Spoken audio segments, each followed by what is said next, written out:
Gaffs were precursors to a lot of that sort of early theatre, I think, and I'm looking forward to finding a lot more about it. So I will hand over to Anne. And can I just ask you to turn off your phone if you want to, because we're recording and I'd be ashamed to. Okay. The Penny Gaff was a town creation. It had no place outside the tall buildings and crowded back streets of the metropolis. And it was essentially a creature of London. And it was born out of the peculiar conditions created in the metropolis in the early years of the 19th century. There was a succession of theatrical legislation, political and police interference, poverty, of course, but overriding all of that was the desire of a lot of poor people to be entertained. Now, the Penny Gaff was mostly a theatre. Sometimes it was an exhibition space, certainly in the later years of the 19th century. And in today's terminology, it was a found space, not purpose-built.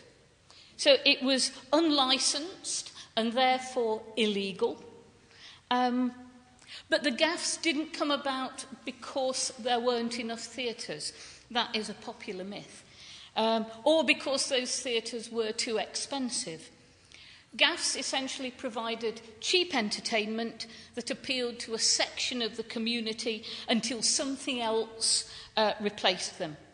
Their heyday was the 1830s and the 1840s, but there were still unlicensed exhibition spaces called gaffs in London and some other cities right up until the turn of the century and beyond. You have to remember that theatre going in the 1830s was quite a different experience to what we enjoy today.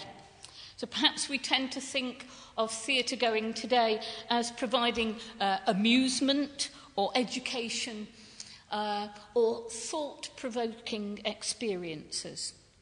You imagine that the audience has travelled some way to get there and is prepared to pay for the privilege of sitting very quietly in the dark. The gaffs were not quite like this. They were dark, certainly, because lighting was somewhat primitive, but they were by no means quiet, and the audience almost certainly came from the immediate area. And though what was experienced in a gaff performance might be amusing and educational and perhaps thought-provoking, it was not at all in the way most people thought was beneficial or indeed proper. Now, most of what we know about the gaffs, and that has been growing, I think, commensurately with the increased digitisation of 19th century documents and newspapers in particular. Most of what we know about them comes from newspapers and is, I have to say, in a generally criminal context. But those reports of summonses and trials give good information and often give us very specific information about the location of gaffs.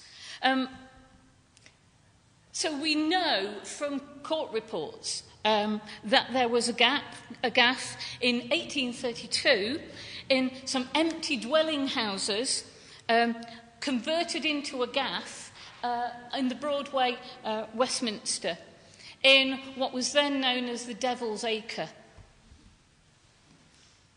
This was a terrible slum in the 1830s, and it was still sinking in 1872 when Gustave Doré made this drawing of it, and Douglas Jerrold described it for their book, The London Pilgrimage.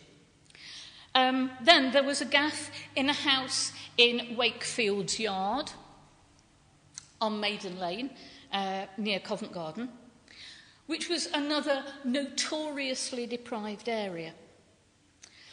Wheatley's Theatre of Variety was on Burossa Street off Commercial Road, another densely populated area, and Wheatley's Theatre of Variety was actually a converted greengrocer's shed. More of that anon. And there are any number of gaffs in the Mint, in Lime Street, in St Giles, and in the notorious New Cut, all very bad areas.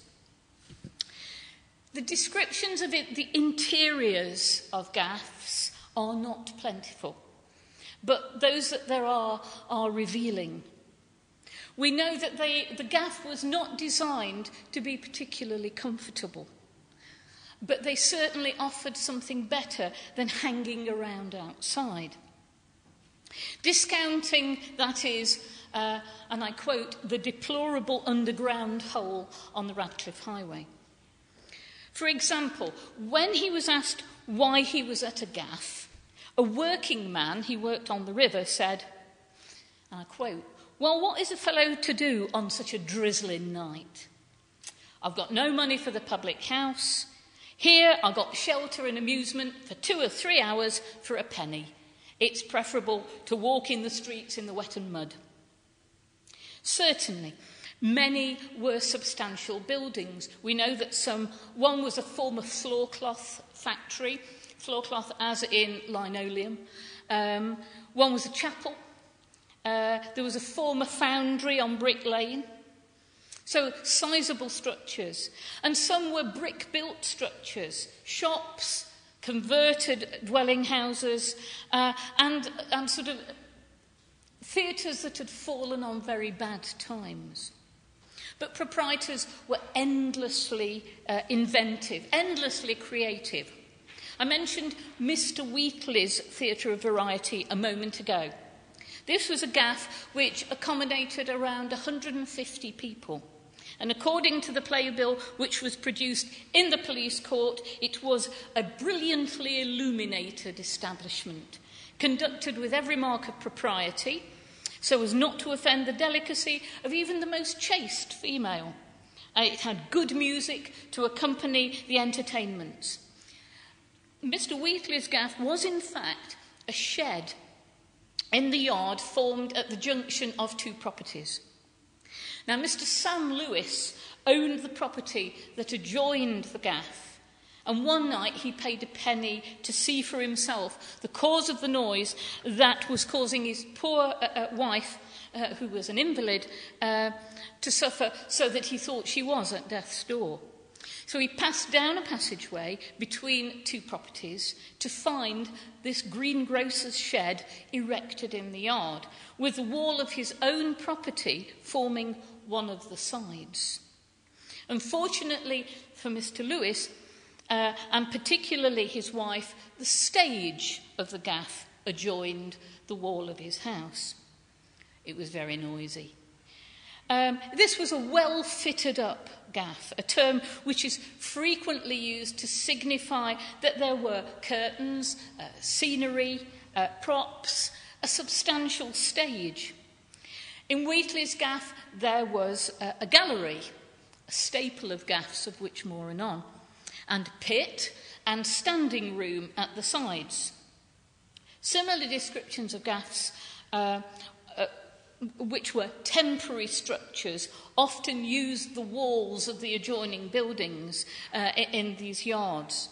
So the Warren Theatre, which is, I think, probably a fictional name, was exactly this.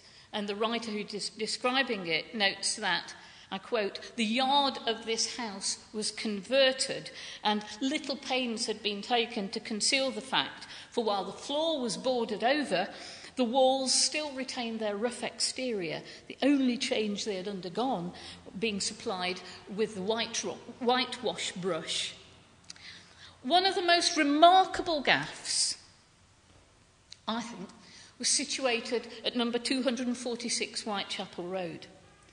And this was a former dwelling house, which had been entirely gutted except for the upper floor, which had been left intact, more or less, to form a gallery. And you can see this on this plan. So the gallery in this sort of side elevation protrudes. There is nothing, as far as I can see, that is supporting it. And there is probably a sort of link roped bit at the front to stop people from falling off.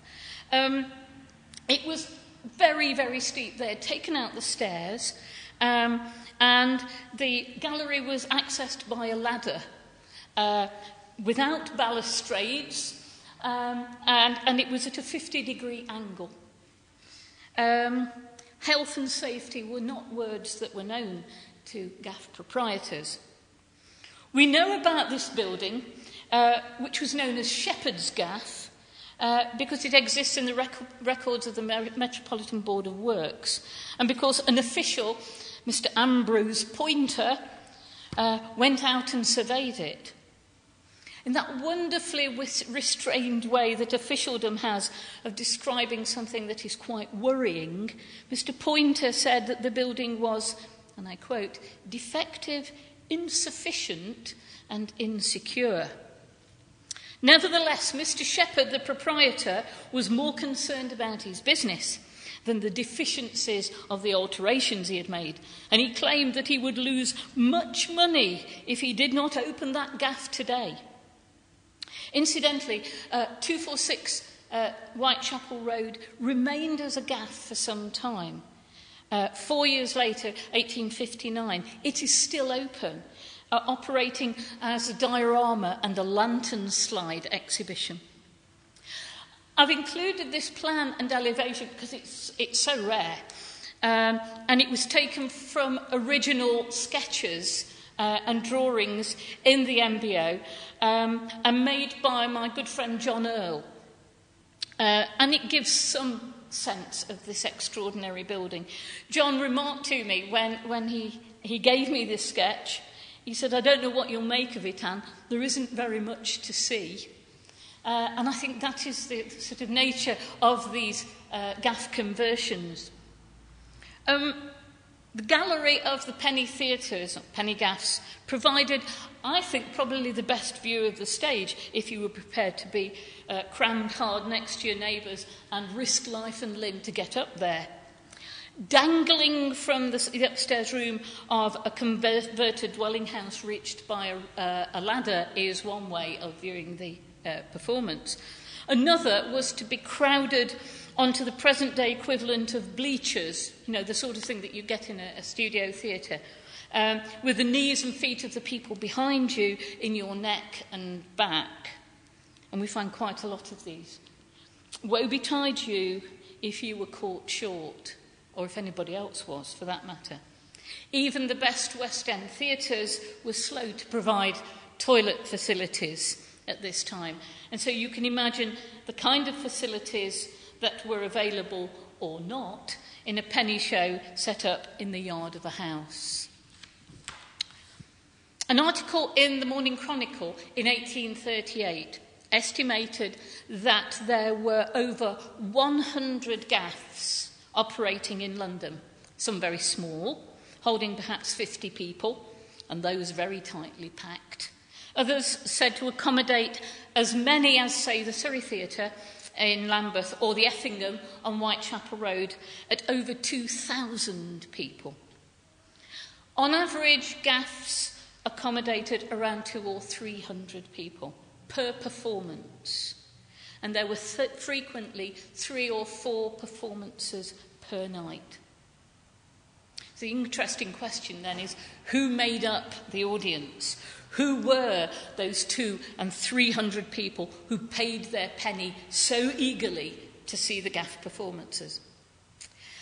It would be good, I think, to confound the opinions of the social journalists of the time who claimed that children, boys in particular, were the mainstay of the gaffs. I'd like to be able to refute that. But all the evidence points to the fact that the boys were the mainstay of the gaffs. And that these boys and girls, but mainly boys, often committed crimes or stole from their parents to find the penny entrance fee. There are very, very few illustrations of the interiors of gaffs or the interiors showing the audience. So if these are a bit sort of sketchy and a bit hazy, this is the best I can do, because there were probably half a dozen that I know of so far. If you look at this illustration, this is taken from The Builder, quite a high-class architectural journal, from around 1858. It's called The Rising Generation Taking Their Letters. It's an article on the Penny Gaff, and this is the illustration for it. But there doesn't seem to be anything much wrong with this audience. The youthful audience seems to be quietly attentive. Some are even well-dressed. But looking closer, and you need to look quite closely at these illustrations, you can see a young girl with the bonnet on the right with a babe in arms, and any number of boys throughout, actually, and certainly the one down here, smoking clay pipes. This is a very well-drawn illustration. And there's a tension here, I think, between a sort of romanticised view of childhood and childhood innocence and the rapt attention with which this audience of boys and girls is paying to the performance that we don't see, but which the writer of the article it accompanies describes. There are adults in Penny Gaff audiences. There are always adults there.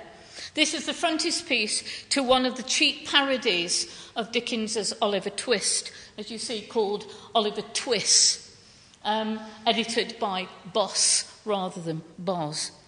And here you can see an entirely adult audience watching a penny show. See how close they are to the stage, which is lit by candles. Elsewhere, we'll see representatives of the working man and sharp or flash individuals who are identifiable by their pork pie hats and their side hair, and I'll point those out in a minute. But mostly the wider concern, certainly from journalists and social journalists and writers, is about children and what they might see and experience in the Penny Gaffs. I'm going to show the two best illustrations of the interior of Penny Gaffs. And these are, well, cartoon-like, but the best we can do.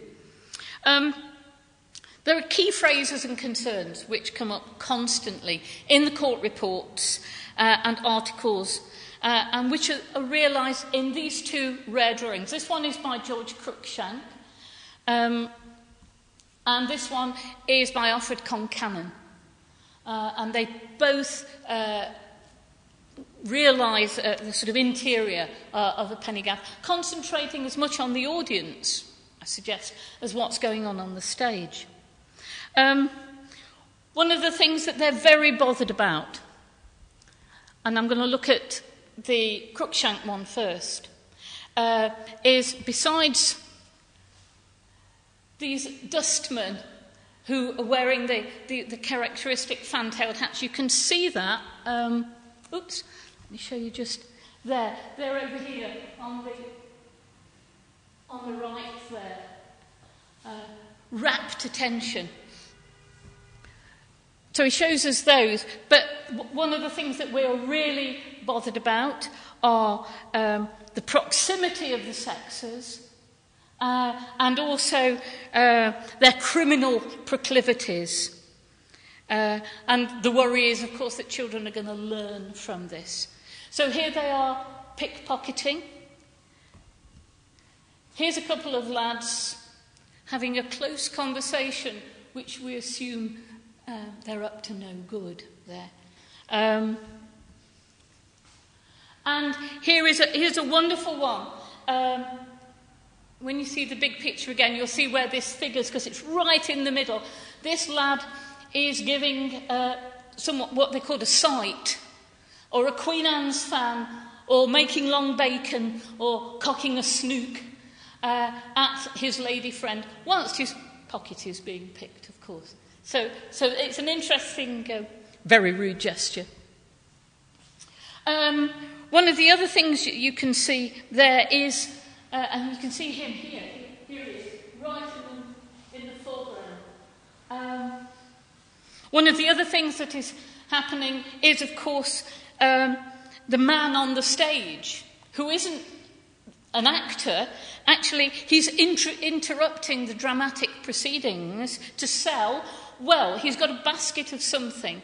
They might be apples, but I don't think they are.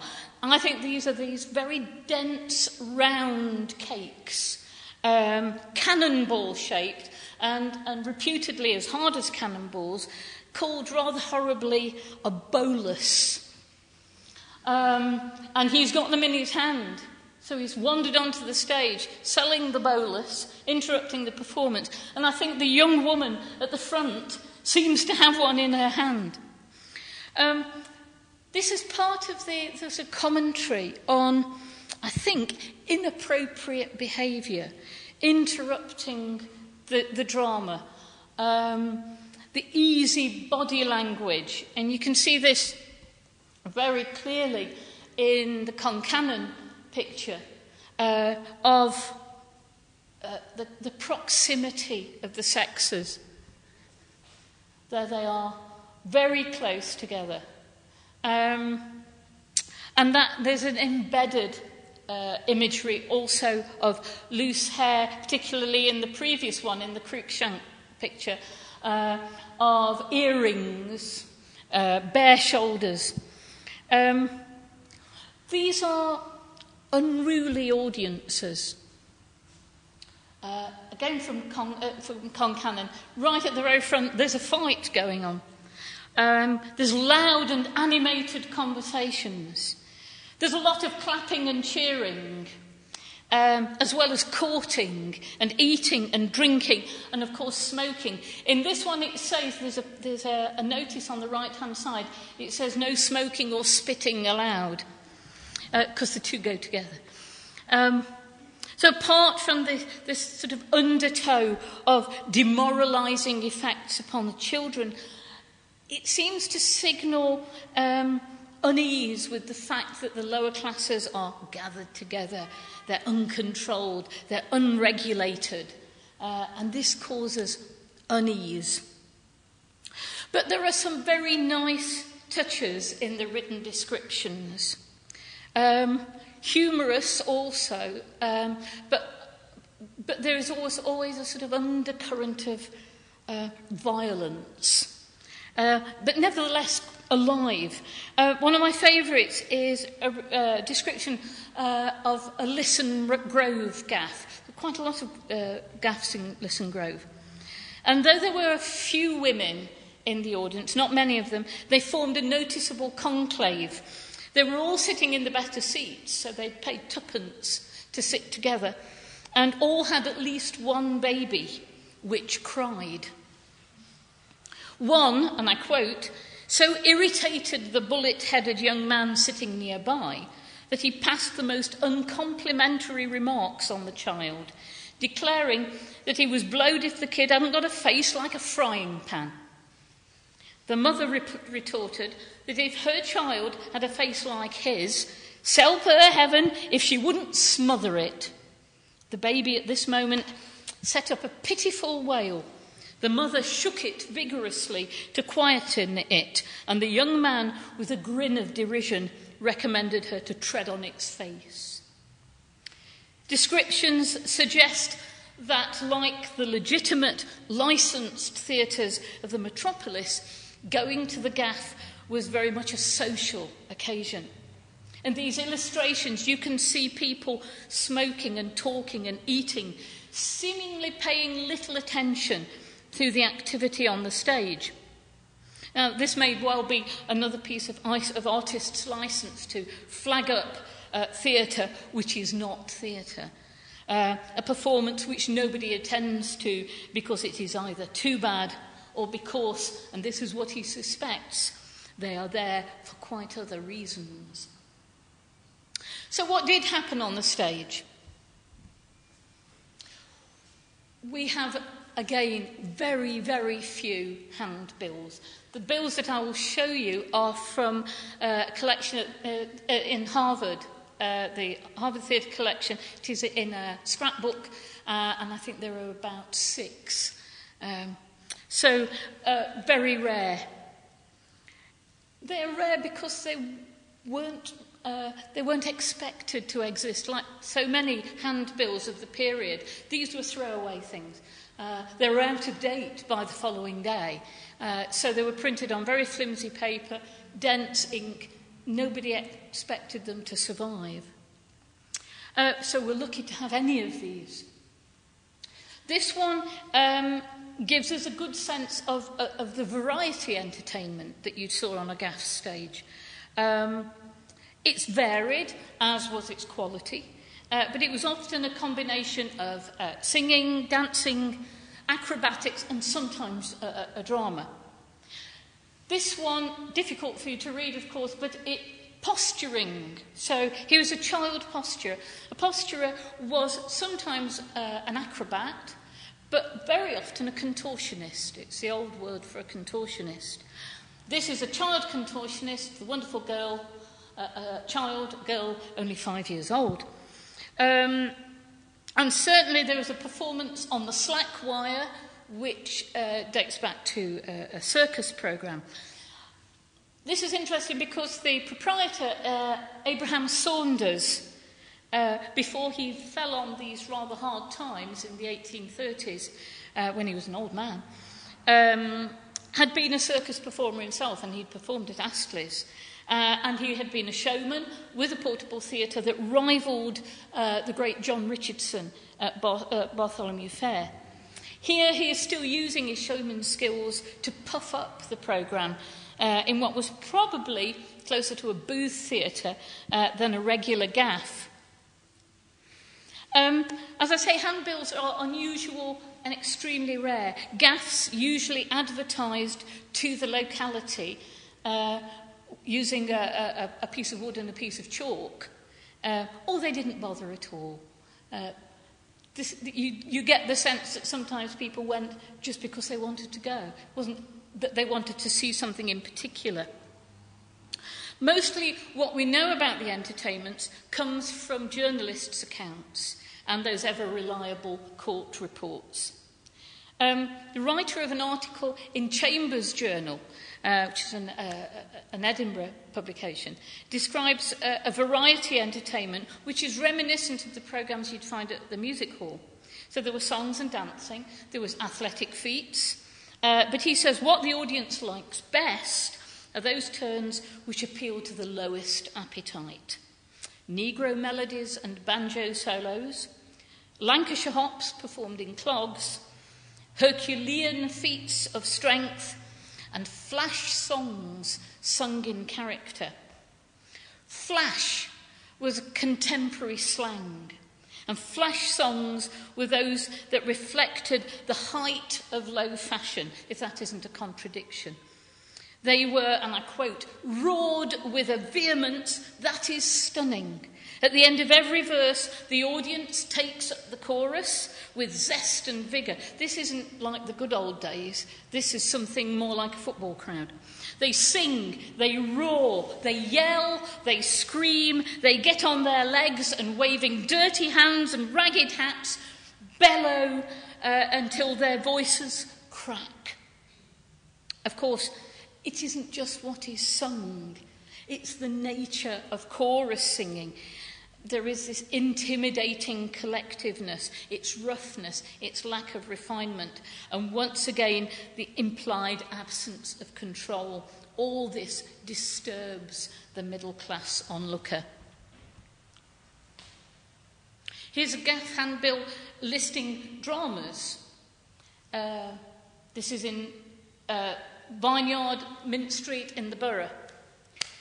The Spectre King.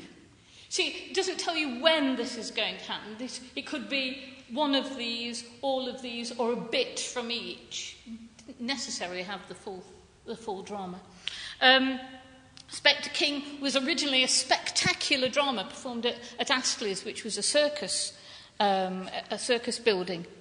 Jane Shaw, A Good Old Tragedy, and John Overy, or The Miser of the Southwark Ferry, a newish drama, first performed at the Surrey a few years before this, 1837, perhaps giving a bit of a local flavour.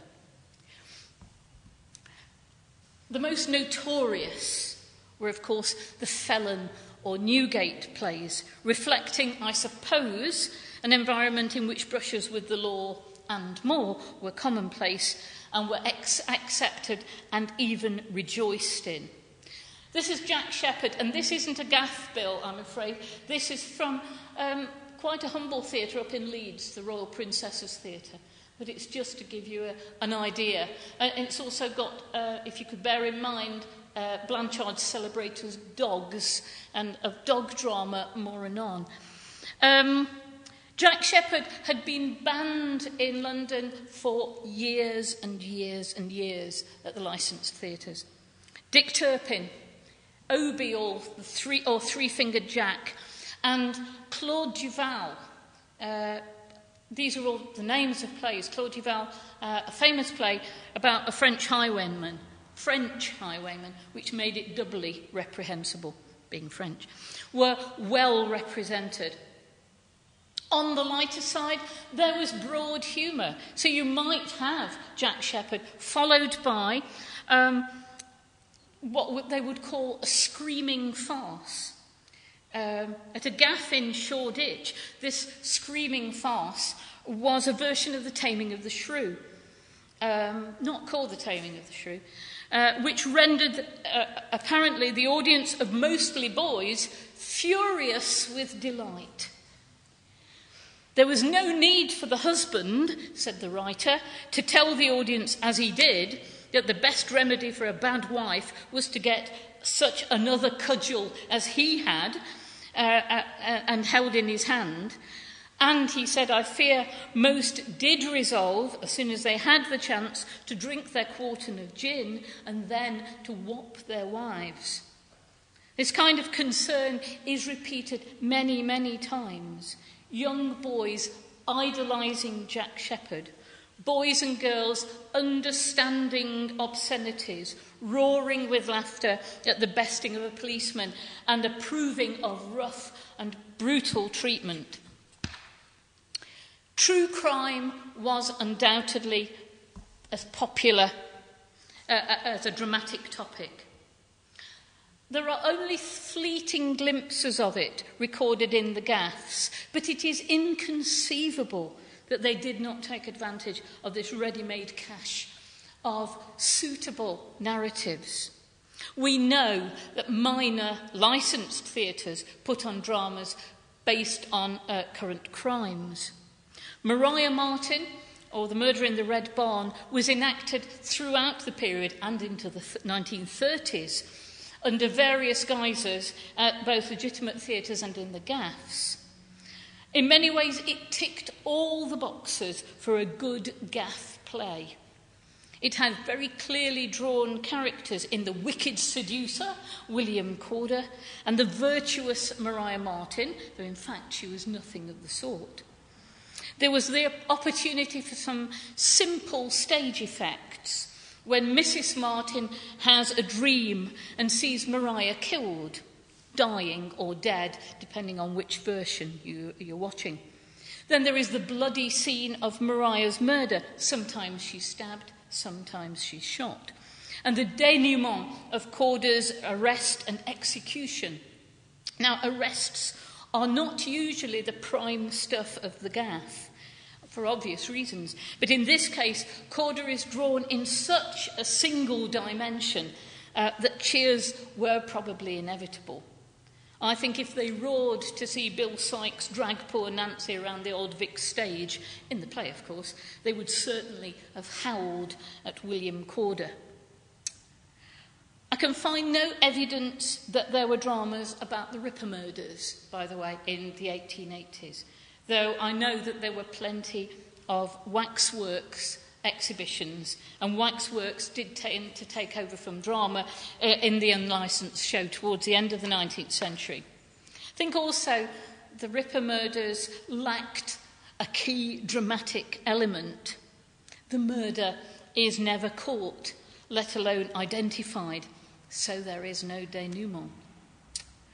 But real crimes of passion, particularly those involving terrible brutality, were very appealing as dramas. The so-called Edgware Road murder was dramatised for the Gaffs. It was called variously the Goodacre murder, the mysterious murderer or the cottage of crime, or the assassin's victim. We know about this because the newspapers were outraged about it. The crime has all those blood tub elements noted above. An unscrupulous villain, James Greenacre, his mistress, Sarah Gale, and his fiancée, poor Hannah Brown, who he murders, dismembers, there he is dismembering her, and distributes her body parts around London. Christmas 1836, and Hannah Brown's headless trunk was discovered by workmen. Then her head was discovered by police, wrapped in a handkerchief floating in the Regent's Canal. But they didn't know who she was, so the head was exhibited, first in the flesh, and then, as it started to decompose, preserved in spirits, in the hope that someone would be able to identify it. Hannah's brother did just that. Greenacre and Gale were quickly rounded up, tried, charged, Gale transported, and Greenacre hung at Newgate. This is the stuff of a Gaff drama. If anything was, this is sort of made for a Gaff drama. It was at Haydn's Penny Theatre in Holborn that a version of this drama was performed in May 1837, days after the execution of Greenacre. And in fact, we know quite a bit about Haydn's Gaff, mainly because it was raided on many occasions. On one occasion, the police arrived there because there had been complaints about the Gaff and that it was a nuisance, and they arrested 11 performers and one child, Martha Knight, who it is said resembled the infant phenomenon of the Cromwell's family in Nicholas Nickleby. They were brought to court in their stage clothes. This is not the first time this happened, so I'm guessing that the sight of actors being hauled along the street to the court in their stage clothes was actually quite telling. And it's something of a coup as well. According to the Morning Post, though, this always makes me smile, they couldn't stop acting, even when they were in the dock. I quote, "One poor woman in a white muslin dress," so she was the heroine, of course, "appeared on the point of fainting as she leaned upon the arm of a heroic-looking youth clad in white buckskin and a dark blue tunic trimmed with silver. One of the brother professionals, accustomed to the melting mood, wiped a tear from his eyes more than once during the examination." They had been playing Mary Manders, otherwise known as the crafty whore of Canterbury. When she was arrested, Anne Haydon, who was Mr. Haydon's wife, Mr. Haydon is invariably absent when these raids take place. And when they ask Mrs. Haydon where he is, she says, "Oh, he's acting in a country theatre a long way away." I'll bet. When she was arrested, Anne Haydon had the takings with her, which amounted to 17 shillings and 11 farthing.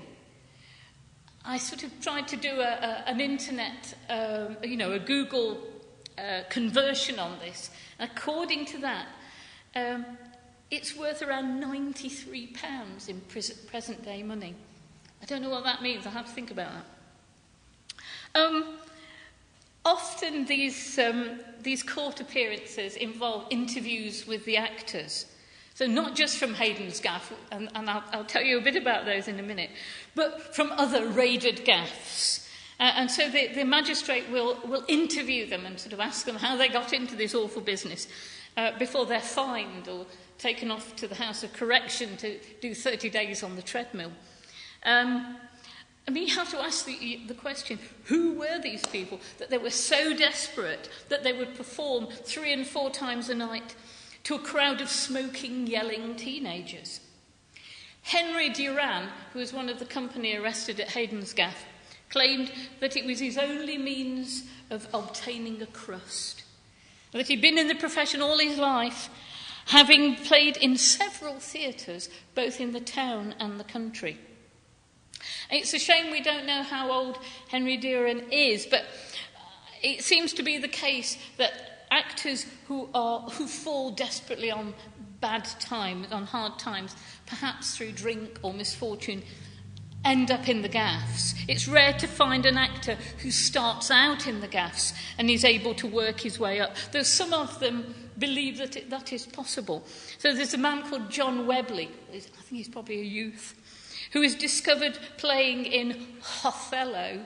This is how he called. When the magistrate says to him, what role were you playing? He says, Othello, the ancient Moor of Venice. He thought he might be able to work his way up. He swore that he would immediately throw up the gaff engagement and try if he could not get one at some licensed theatre, a legitimate licensed theatre. His father, who appeared in court to support him, says very mournfully he was regularly stage struck. Just occasionally when reading these court reports, you get a little indication of how funny some of the proceedings were. Sometimes it's the pretensions of these actors, the pretension the actors assumed. So one claimed that he was outside the law, sir. Free as the air, sir. Free as the air. Doesn't apply to me. But one of the funniest, and it makes me laugh, so if I collapse in laughter, please excuse me, is the report of Sergeant Cleary of H Division, who attended a gaff in Church Street, Bethnal Green, in disguise. He was disguised, he said, as a dustman with a black eye. You have to, and all the way through the report, it says in brackets, laughter, loud laughter. What did you see? Said Mr. Hamill, the magistrate. The first thing was a song, Paddy on the Railway. Then there was a sailor's hornpipe by a lady in tights. Then there was the laughing gas. That did not affect anybody. He then goes on to describe in great detail the plot and the performance of the profligate nephew or the disinherited. He was obviously really involved in it. At one point, Sergeant Cleary remembers what he's there for. He gets onto the stage and arrests the actor playing the Count. And he gives a signal to his superintendent and inspector and 12 burly constables to force an entrance. And guessing the signal is a whistle.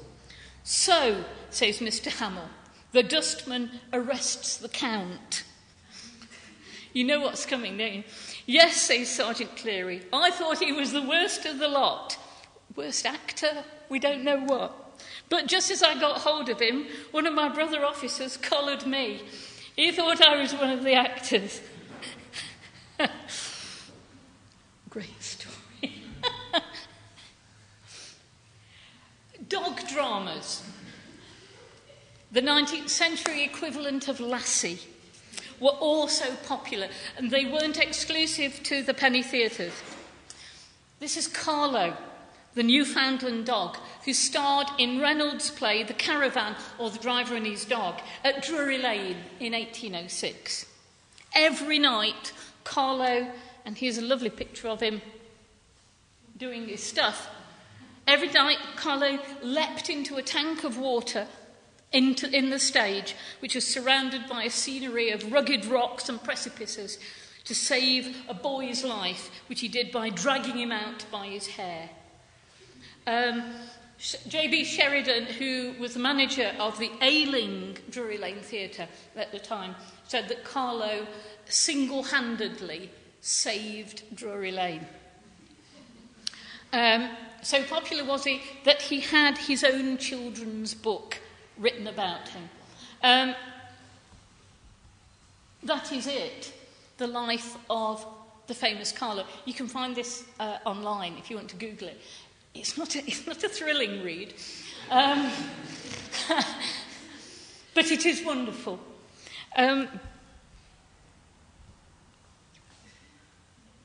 So dogs such as Carlo and Lion, appearing at Simpson's Gaff on Tooley Street, had not only the same name to live up to, there was a selection of names. There was Carlo and Lion, but there was also Nelson. They had to be able to do the same kind of tricks. You can see below the plays that they were performed in. Forest of Bondy, Philip and his dog, the Red Indian, the Smuggler and his dog. Many owners like Sam Wilde, who was a proprietor of Wilde's Portable Theatre, who worked around Leeds, had plays especially written for their dogs in order to display tricks and talents.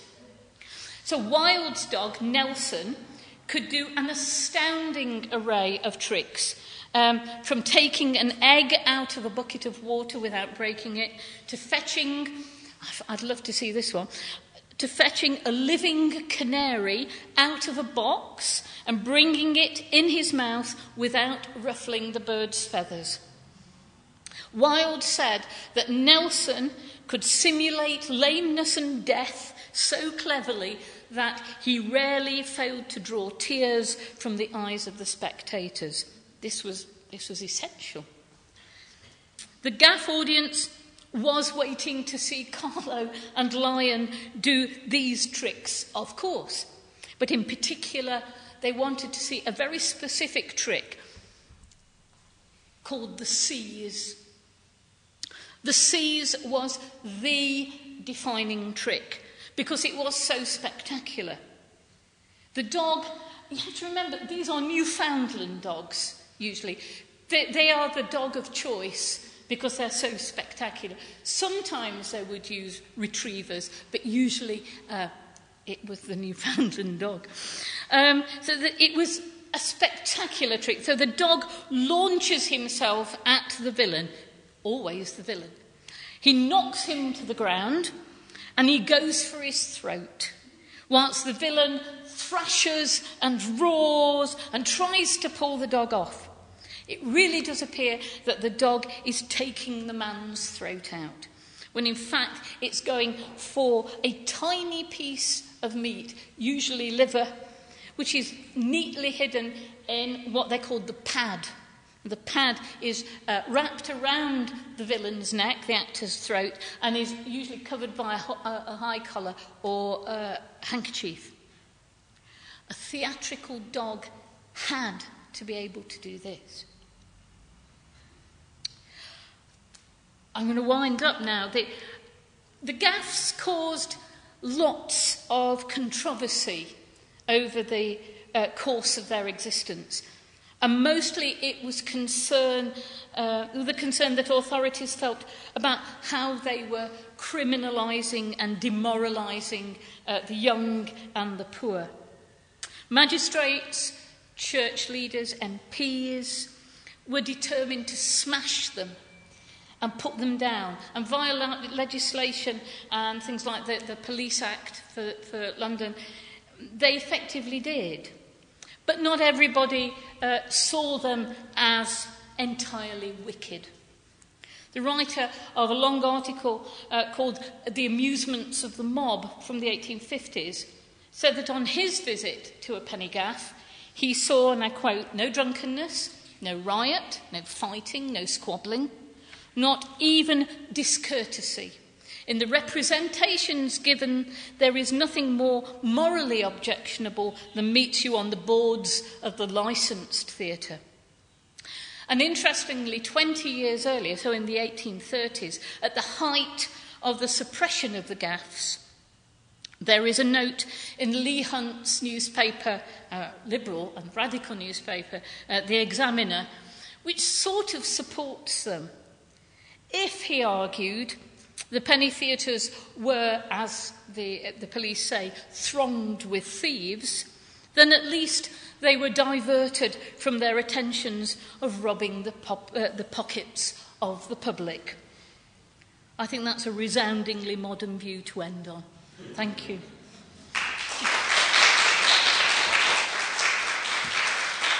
Thank you.